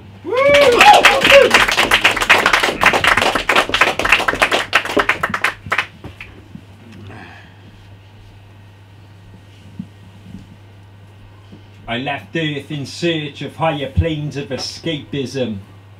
Now my hazy eyes tell lies to my mind. Listen, I spit wisdom in rhythm, rhyme with third eye vision. Stay driven and make the best out of the life I've been given. I don't really dig religion, it's a cage for your mind, so I keep my beliefs secret and they change all the time. I make beats and write rhymes and I don't fuck with karma, cause the UFOs know I've had my fair share of drama. Strange, eccentric, with a taste for the psychedelic. Reclusive, I find most human beings quite pathetic. I used to be depressed and I realised life is epic. Now I cherish every minute and never live to regret it. It's simple. You're only as strong as your signal. That's why I try to project vibes that make spines tingle. Every single one of us is pickled by life's riddle, so let's stop picking sides, meet in the middle and mingle. And fuck the propaganda the media keep feeding us. The powers that be, they don't seem to be hearing us. It looks like it's down to me and you to start healing us. So let's keep making noise and hope that somebody's feeling us. Open your peepers, wake up and smell the rubble. We're in trouble but you can't see it through your bubble. Still mustn't grumble, get back up if you tumble. Keep bumping good music and always stay humble. And forwards is the only direction you'll find me walking. The day I turn around's the day the dead start talking. I'm focused on sorting through all these thoughts I've been hoarding. I'm the type to write all night and then record in the morning. Dedicated to the art, I don't want to live the star life. I'd rather spit some bars outside the spa in the starlight. I left who I used to be far behind in a past life. I smash mics free of charge as long as you ask right. Fucking image, I came to drop some lyrics. I'm bored of your ego, bro, so show me your spirit. Yo, thank you. We'll go down on a bit of a failure note now. Like in the mood a little bit. Do we have a 2 maybe or something? Yeah, do 2. It's just another day in the life of a tea leaf. Just another raise in the eyes of a thief. King of the lifters. This shit ain't new to me. I'm a light-fingered ninja with a knife for opportunity. I'm swift when I pinch, the way I lift shit's a gift. I could nick a Snickers in the time it takes you to blink. And I ain't spending no cash on this packet of Jacobs, and you know that my girlfriends don't pay for no makeup. If I want it, fuck it, it's going in my pocket. Why pay for my shopping when I can just rob it? My friends say I've lost it and beg me to stop it, but I was sent to put a dent in Morrison's profits. Tesco's most wanted. Sainsbury's must hate me, and I only go to Waitrose to make the fat bloke chase me. Call me crazy, but when currency fails me, it's the 5-finger discount that always seems to save me. And that's why I got a bag full of swag and a shoplifter's smile, peeling off security tags as I wander the aisles.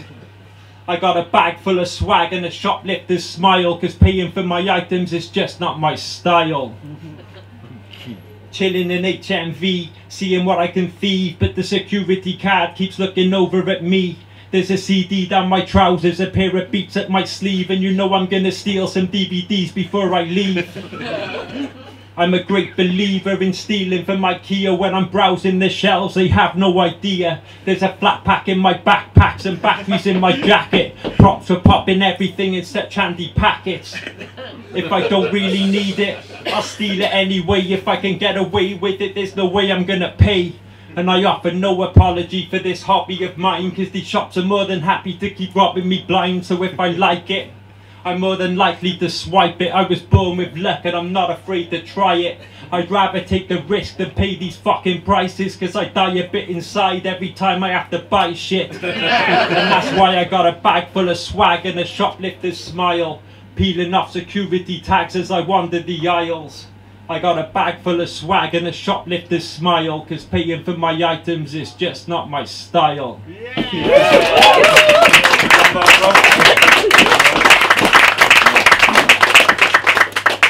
Your last one. Come celebrate at your place?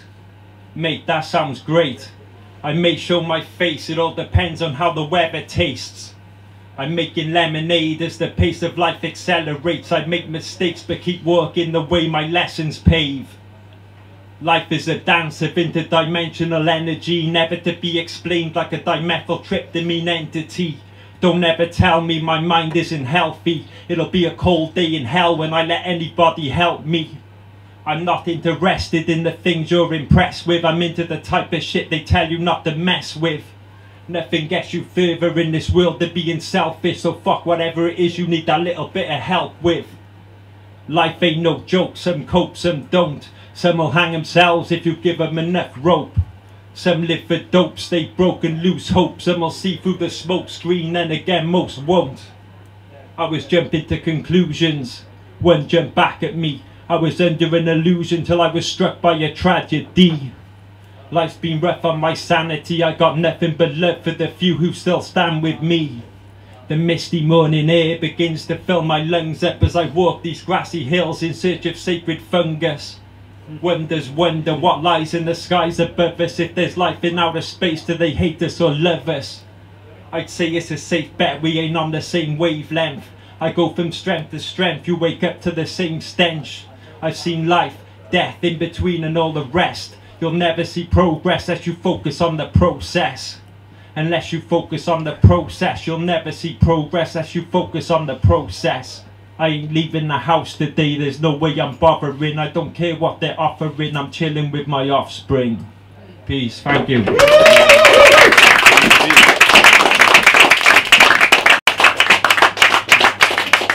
Okay, next up, please welcome to the mic with a wonderful chocolate voice, as I say. Welcome to the mic, Dominika.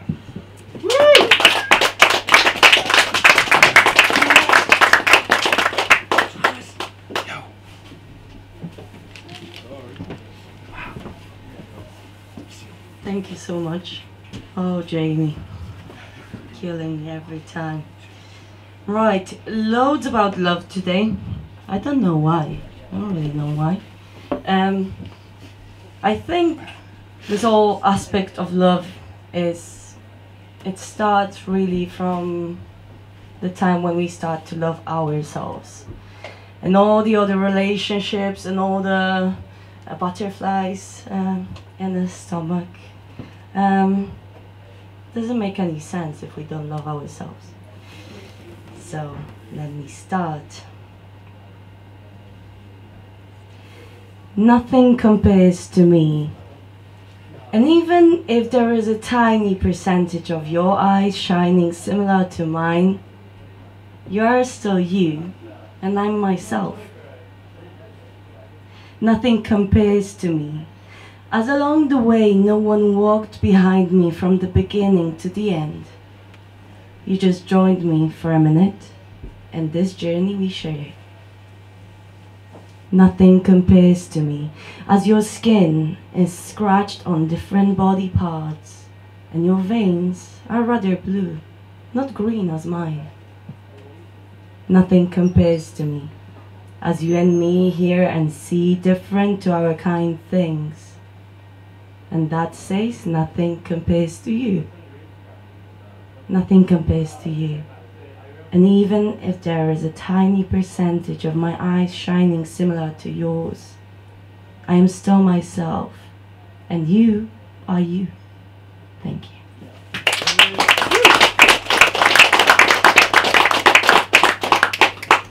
Well, but it's not as easy to love ourselves if we are busy, unfortunately. We try to run behind these crazy things every single day, and we get lost.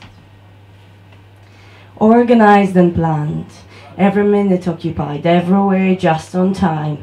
Diet perfect plan, free of sugars, 5K run, meeting after meeting, ready business plan. Expert code, the best advice. Service advertised, sleep 7 hours and a half. Call Nana weekly, but at least 3 times.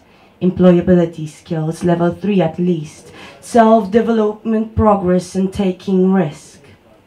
Selfie, broken smile. Exhausted of my own needs. You should just eat, sleep, live, repeat. Slow down of expectations and responsibilities. Call removing anxiety and the pressure blow. Peaceful with yourself and your deepest depth. Not enough of money for pint, but still enough for rice and veg. But listening doesn't cost. Projecting is for free. Walking can cherish the body like closing eyes while hugging the tree. The best in here is priceless, limitless, and needless. What you really need is here.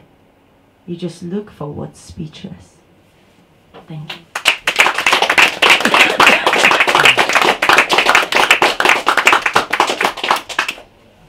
And you can't really love yourself if you don't know who you are, and if you don't know your real identity. And people always ask me, Dominika, where are you from? So here is the answer. I'm neither Welsh nor Indian. I'm a bit of Welsh and a bit of Indian, but I'm neither of them. I'm a bit Spanish and Mexican, but I'm also partly Chinese. I'm Polish. I'm Polish a lot. I'm not Polish at all. I'm very Scandinavian, partly from Middle East, free soul of Native American and Russian beast. African nose says a lot about Congo and Uganda.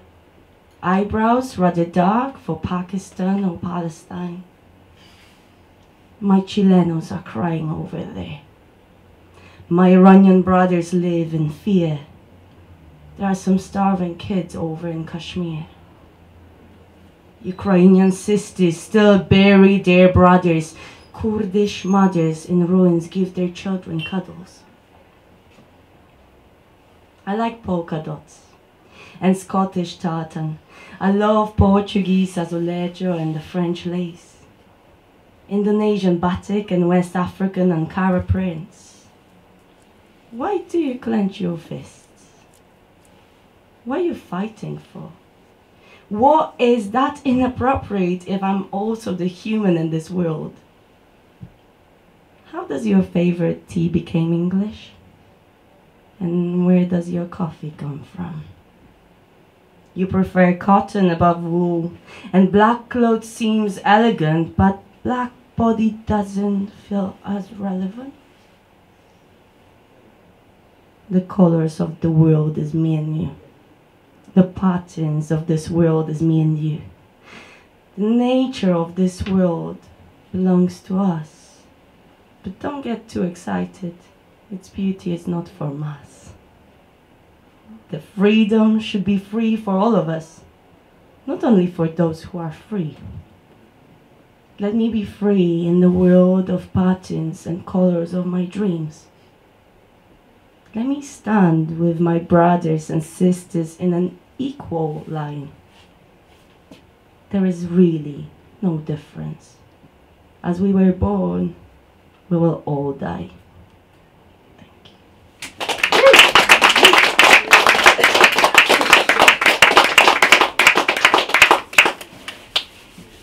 I've written this poem for Anna last time, a few weeks ago, just for her lovely exhibition.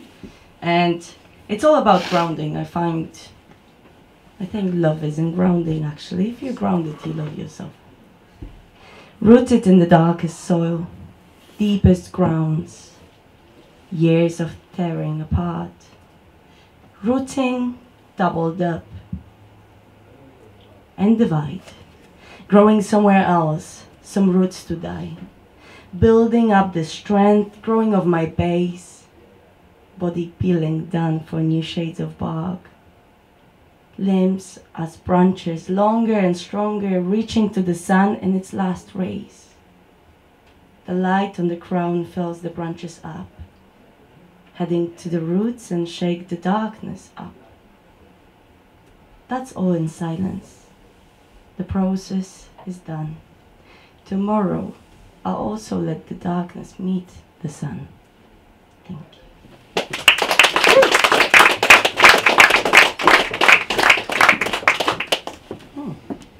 I don't know what to say. Right. Let me choose this one. That's a poem about my journey. I've written it in October and everything in my life just shifted upside down. Thanks God. Thank you. And since that time became better, I think it's before you're gonna start to love someone else, start to love yourself. Sort yourself out. Sort everything out. Sort your past out. And just be happy. I'm an orphan by choice, because nothing feels as real as the feeling of freedom. I'm cutting cords of your drama and tears, of your anger and pain, your emotions, bitter, sweet. I'm leaving you there, beside what I see. Behind me there is only ash and ruins. You can stay there. Feel they're as fake as you love, as powerful as you need. You can stay in the ruins or build a new house, but please, never try to come around. I'll leave you there with all my childhood dreams, with all my bad memories. I'll leave you with loads of neighbors, I guess, because there were many of those who weren't for me the best. I'll leave you all just behind to never have to look back or cry. I won't push you away. I want you to stay just there. Every time when asked of the future, I'll be asking them to look behind my back. I'll ask them to not be afraid of the dark side. I want you to stay as a proof of what I overcome and a proof of how unconditionally I can love. I want you to stay there because I want to feel what does it mean to be free for real. Thank you.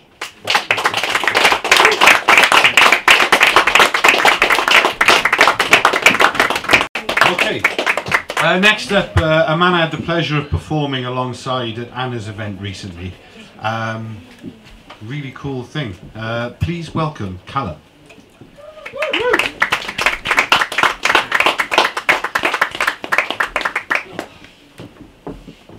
Thank you.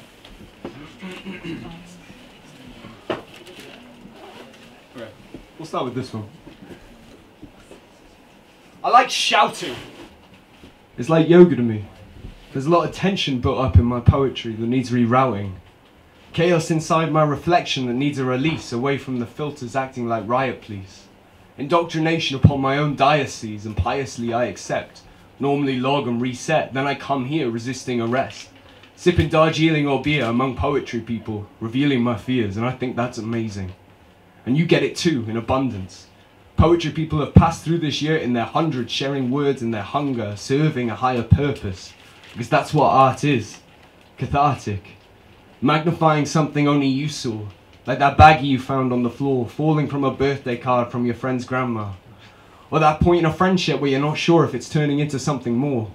Or the difference in a girl's laugh between Lisbon and Warsaw, between blissful and forlorn and cunning. Realizing everyone's running from something. And uncertain whether running is a weakness or strength or cure. That's the shit I'm here for.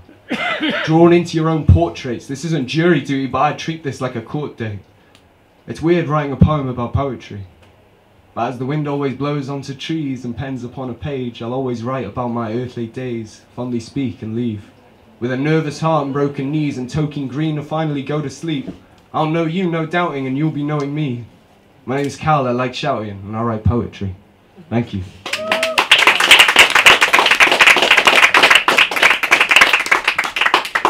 This one is a story, kind of someone I met in Cardiff. Because Cardiff has some strange people and I like that. So yeah. I met a man called Sean down in Central Bar. Uni students walking round like Julius at dawn, but I could tell he'd gone far. The type of person with stories worth salt, a shooting star, manically searching for the universe's faults. I won't lie to you, when I've had a few drinks I don't keep a private view. I'm bubbly and gregarious, especially round my kindred, and being serious, you've piqued my interest, I'm sold. I sat by him on the bar and saw he was old. Big grey beard, wrinkles, folds, melancholy, cobalt, bold eyes, a warm smile that's changed a few lies during his slow demise. I rolled the dice and introduced myself, as he did the same, and there we remained as the pub filled up and we drifted away. He had a pair of John Lennon glasses, greasy hair and a patchwork fleecy jumper he felt obliged to wear. He told me the best things only last when you treat them with care, and he won that jumper at 19 in a dare. It's now been everywhere. He was drunk as well, so me talking and being there, I think he enjoyed the company I provided. He told me about how his first wife Annabella died, committing suicide at 25, and how love was never the same thing because something had changed within him. He remarried first with a girl he liked in lust, and had to leave believing it unjust to let someone fall in love with you when you're still in love with memories and dust. By 35 he'd been widowed and divorced and had no drive to do anything other than what was forced. He was deeply unhappy and said his career in the city was sapping energy as life became a chore. When his last parent kicked the bucket, at the funeral he looked at the remnants of his family and thought, fuck it, I'm getting out of here. Booked a ticket east and left, went to the Philippines, he said. Man, it wasn't the best, but it was different, and sometimes that's what you need. He turned away from me, rubbed his mournful eyes hollow, like he was about to relive some horror and sorrow. I said, we don't have to carry on, man, if it's something difficult to swap. No, no, no, he interrupted. I want to tell the story, but follow me for a fag. We walked outside, and as he went, he lagged. He seemed in pain a lot.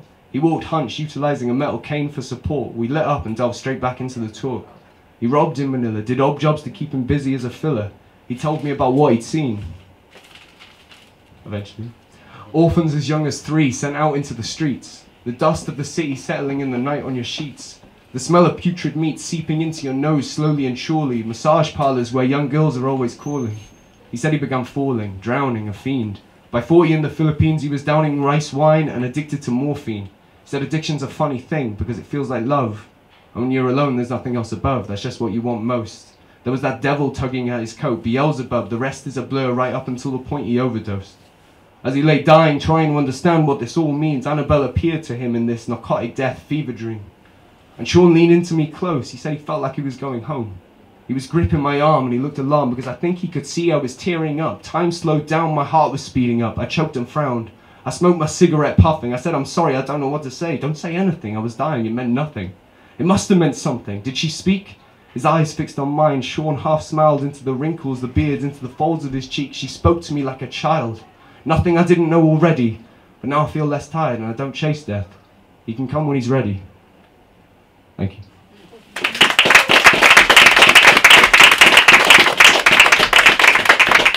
I have one more.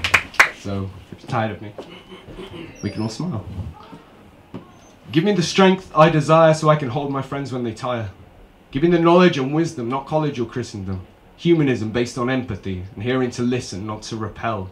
Not a priest peddling morality through heaven and hell. I think we're more advanced now than having to read the rubric he's pushing to sell. And it's strange. The ideological oracles of this new parable have exactly fuck all to do with power comparable. But I guess that's fine.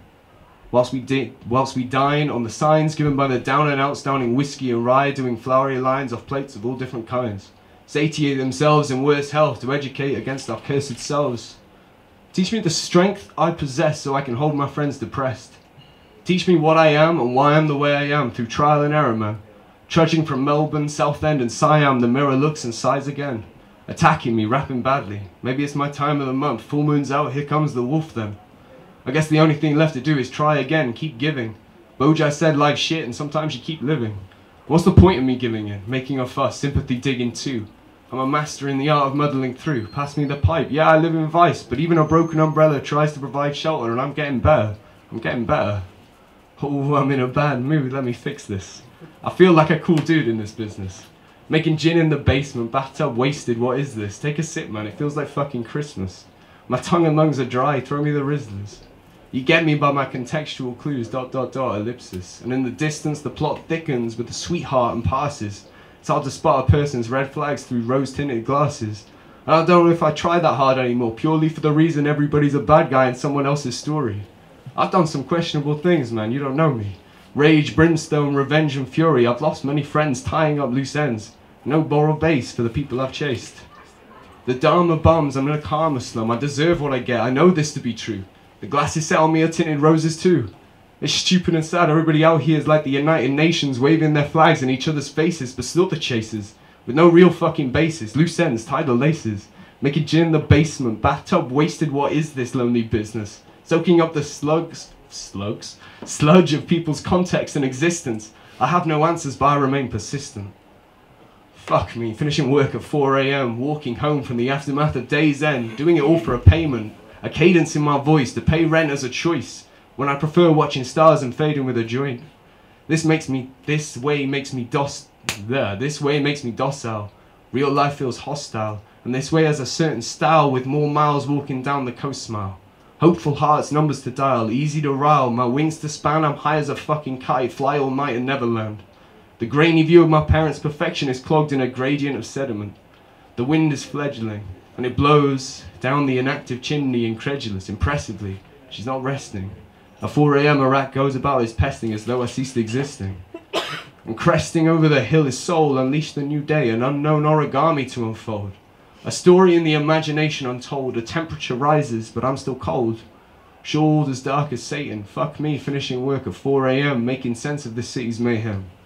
Having the words but no courage to say them, making sense of this city's mayhem, no shortage. Fuck me, it's 4 AM and I'm exhausted. Thank you.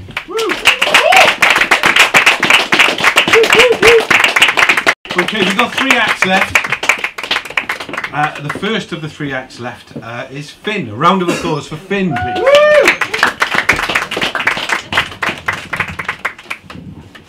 I love having a roadie. Yeah, that's great. I've never done this before, so this is nerve-wracking as shit. Yeah, this is a song that I wrote but never wrote the guitar line to, so I guess it's a poem now. When I was young, they told me not to stare at the sun. Now that I'm old, I won't do what I'm told, and I guess you can't please everyone.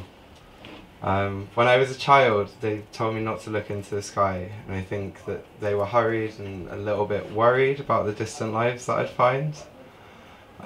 Crystal corneas only greet me in my sleep, and the stars shine over you and I while my gentle heart just sweeps. And how many times can we make our story told? A tale of 2 lost souls and a vision of growing old. When I was a young girl, they told me not to glare at the moon, but there was a spark in my eye which burnt a hole through my lies, and I wept like 1,000 truths. When I was a young boy, they told me not to be myself. Just hide up in your boxes and build your walls toxic and put your feelings on the shelf.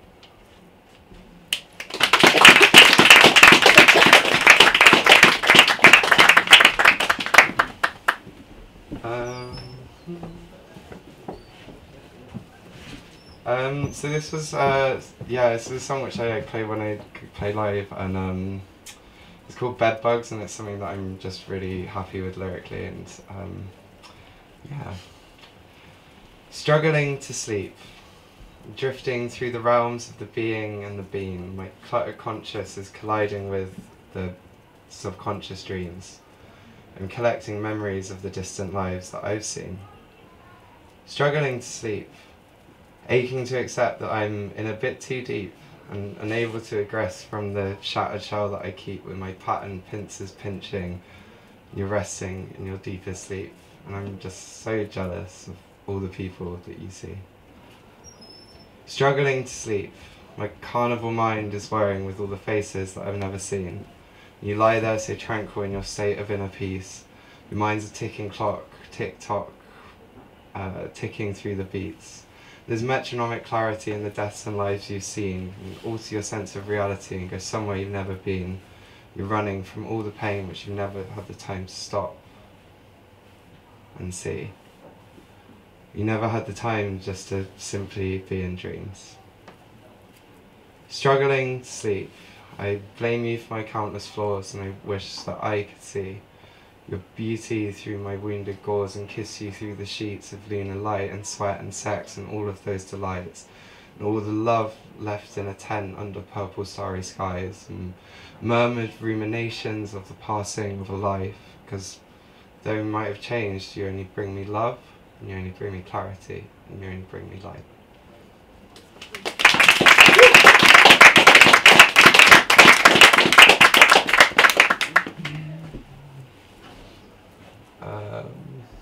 I've got this somewhere.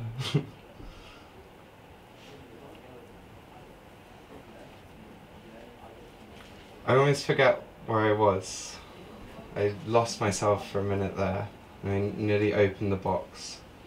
Pandora take me by the hands. I ain't got no chance, and healing is a dying art, and I'm lost in the trance, hazy days and a drunken heart.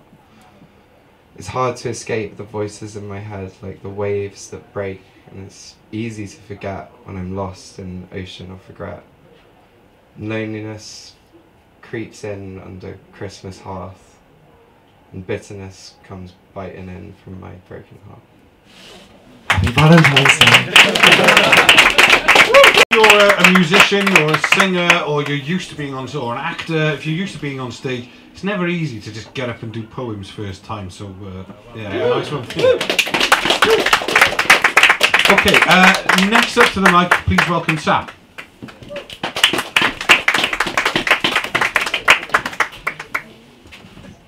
Hello. My thirst for life is insatiable. I don't waste a second, my days are full. When I wake, I beckon to my fate, I reckon to create a legend I'm capable. There ain't a move I'm afraid to pull. I face the devil with a face of pebbles. I play it level in the space I revel. See, I make the pace while you are made the chase. Wait while I state my claim to be a great. Watch it gain weight. My faith in my brain will raise in the same way till I transcend this forsaken dimension. Day by day I pray I pay less attention to what? To all things fruitless. If it dawns on me that you're sort of useless to my growth, then you must go, even if it means I gotta do it alone. Nothing can stop me in life, cause I love it properly. At times I can get caught up, in my head thoughts come, some dumb, yes, cause some cause the slump, but I get forced up. Back to my feet, get back to my beat, start shaking my hips, come and dance with me. No, I can't dance, but I sure will try. You can be sure I'll do it all before I die. I told you I'm thirsty, before I turn 30 I'll be dirty rich, but I prefer to give. Return it to the earth then, learn all the kids on how this world works and they can burn it to bits. I want it all, yeah, give it to me. Give it to me, yeah, give it to me. Give it to me, yeah, give it to me. This ain't my only life, but I still live it fully. Thank you.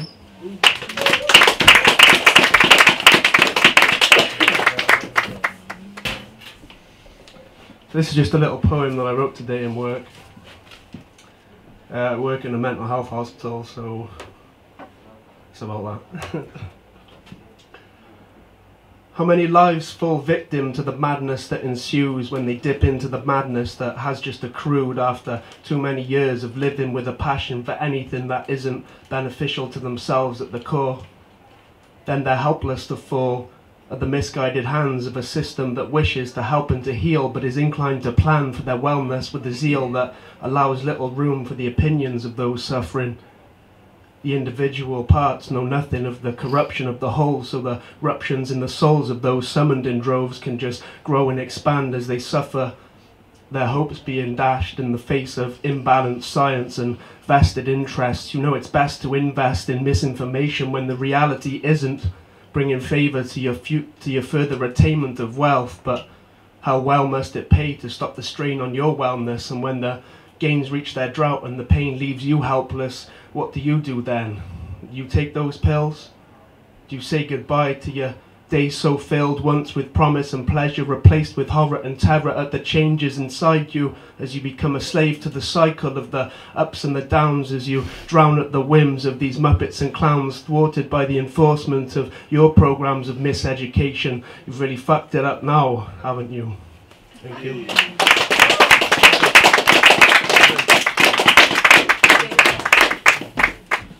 Just finished with a little one.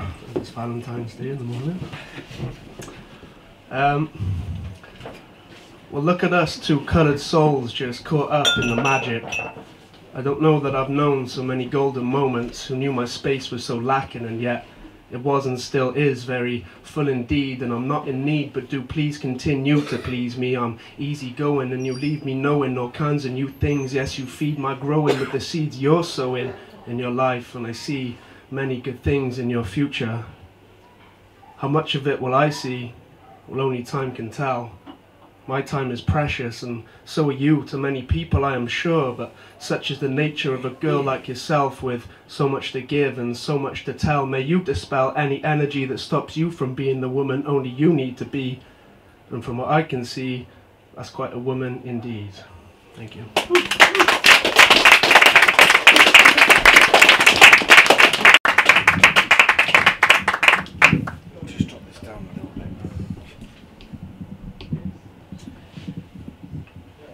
Doing these squats, yeah, because it's good for your legs.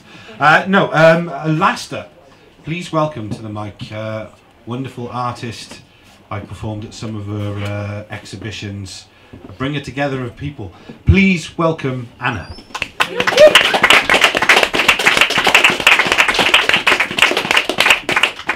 Hello.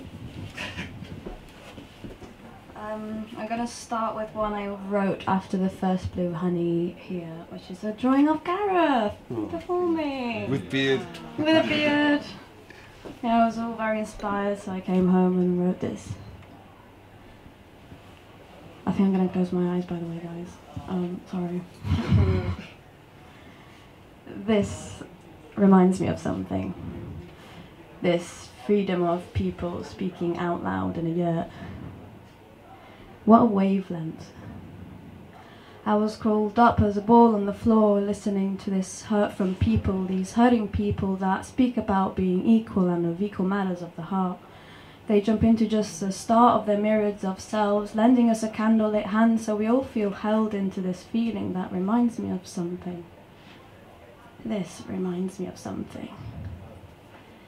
My parts, or what's left, the ones not eaten by regret, are listening to and with us now. Demons that haunted me now rest weightless on my shoulder without a bother. I'm not alone. Not now. Not as I was. Because now I belong in a yurt, where we talk about how it's hard to make it out alive, but how we could thrive if we tried to survive, and I think we could try. Now I can believe, because this reminds me of something. Closing my eyes really helps. Oh my god. Oh, yeah. This one's called Not Today, and it's a drawing of me in a big hole on the floor. So yeah. Today I will look straight through you. No excuse. It would be rude not telling you the truth. The sun shining is dragging me down, it puts a frown on my face, and I still handle it with grace, but no matter what, I still can't see my worth. Would you help me? Actually, no, I don't need anybody. That's why I'm tucked away in a cafe, looking like one of those busy indie people, direction people that look like they know where they're going. And that's just a glimpse of them they're showing, I know that. So don't compare yourself to the parts you can see clearly, and honestly, try sincerely, even if you reach to a nearly accomplished you that's closer to the truth that you only previously knew, or thought you did. because you hid your whole life just so you could survive, but survival isn't an option anymore. I prefer to grow, aware where I stand according to nobody's plan except for the breathing one, the one that holds my hand when I walk the streets alone, when I'm talking to my soul expecting for an answer that's not only my own. But I'm guessing it's just me and this big old hole.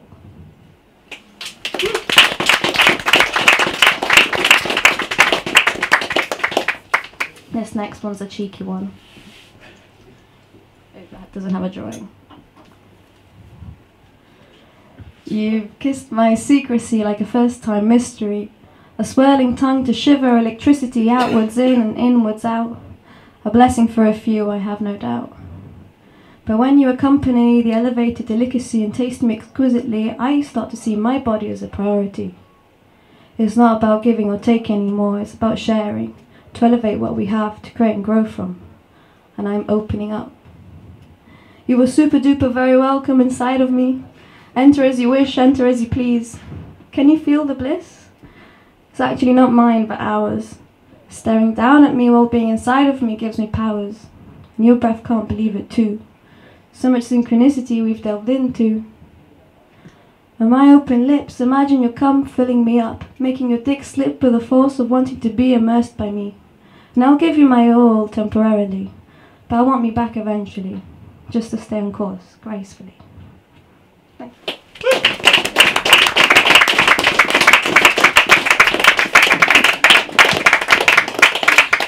Okay, well, thank you very much. That was Word Asylum number 6. Yeah, 6. I've been your host, you've been the poet and the audience, and between us we've had a nice time in the year. Thank you very much. See you next